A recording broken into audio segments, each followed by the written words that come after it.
लोकराजा वकील मंडळातर्फे तज्ज्ञ संचालक आणि शिवाजी विद्यापीठाचे सिनेट सदस्य अभिषेक मिठारे यांनी शिवाजी विद्यापीठाच्या विरोधात 23 जानेवारी 2024 रोजी विद्यापीठ प्रशासनाच्या नियम परिनियमाच्या हँडबुक संदर्भात दावा दाखल केला होता। त्यानंतर 7 महिन्यांनी शिवाजी विद्यापीठानं न्यायालयात हँडबुक सादर केल्यानं दावा मागं घेण्यात आलाय, अशी माहिती लोकराजा वकील मंडळाच्या वतीनं देण्यात आली। हँडबुक म्हणजे विद्यापीठ कसं चालवावं याच्या नियम परिनियमाचं पुस्तक विशिष्ट दिलासा अधिनियम आणि महाराष्ट्र सार्वजनिक विद्यापीठ अधिनियम 2016 अन्वये सार्वजनिक विद्यापीठात हँडबुक असणं बंधनकारक असताना सुद्धा 1993 पासून असं कोणतंही हँडबुक उपलब्ध नसल्याचं अभिषेक मिठारी यांना आढळून आलं। 5 लाखांहून अधिक विद्यार्थी शिवाजी विद्यापीठात शिक्षण घेत आहेत। अनेक महाविद्यालयं याला संलग्न आहेत। अशा परिस्थितीत विद्यापीठाकडे हँडबुक नसणं याचं गांभीर्यानं लक्षात घेऊन त्यांनी या संदर्भात सिनेटमध्ये आवाज उठवला। मात्र विद्यापीठ प्रशासनानं याची दखल घेतली नाही।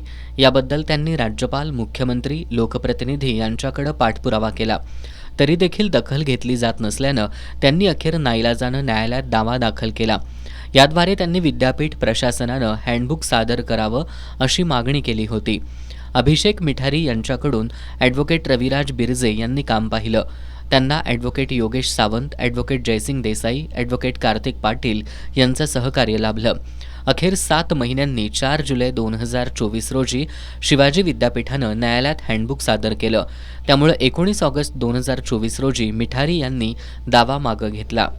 मुळात ही केस लोकशाही मूल्यांच्या रक्षणासाठी लढली गेली होती, कारण की आज सभागृहामध्ये सिनेटमध्ये काम करत असताना अधिकार मंडळांना आणि अधिकार मंडळातील सदस्यांना हे हँडबुक देणं आवश्यक आणि बंधनकारक असताना विद्यापीठानं आज अखेर हे पुस्तक उपलब्ध करून दिलं नव्हतं।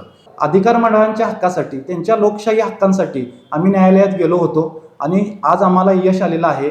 लोकशाही मूल्य रुजवण्यामध्ये आणि ते जपण्यामध्ये सार्वजनिक शिक्षण व्यवस्थेमध्ये ती मूल्ये झिरपावीत आणि सार्वजनिक शिक्षण व्यवस्थेचं कामकाज चांगल्या पद्धतीनं गतिमान आणि कार्यक्षम व्हावं, पारदर्शक व्हावं, यासाठी आमचा हा प्रयत्न होता।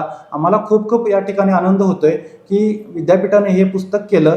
अजून आम्हाला असं एक माहिती आहे की महाराष्ट्रामध्ये कदाचित हे पहिलं विद्यापीठ आहे की ज्यानं की अशा पद्धतीचं हँडबुक तयार केलेलं आहे आणि हे कायदेशीर आहे आणि बंधनकारक असताना इतके वर्ष अनेक सार्वजनिक विद्यापीठांमध्ये हँडबुक नाही आहे। ही महाराष्ट्रातील शिक्षण व्यवस्थेच्या अनुषंगानं, सार्वजनिक शिक्षण व्यवस्थेच्या अनुषंगानं एक प्रकारची शोकांतिका म्हणता येईल, कारण की सन्मान्य राज्यपाल महोदयांपर्यंत आम्ही गेलो होतो, परंतु ते कुलपती असतात सर्व विद्यापीठांचे, त्यांनी सुद्धा यामध्ये लक्ष घातलेलं नव्हतं म्हणावं तितकं।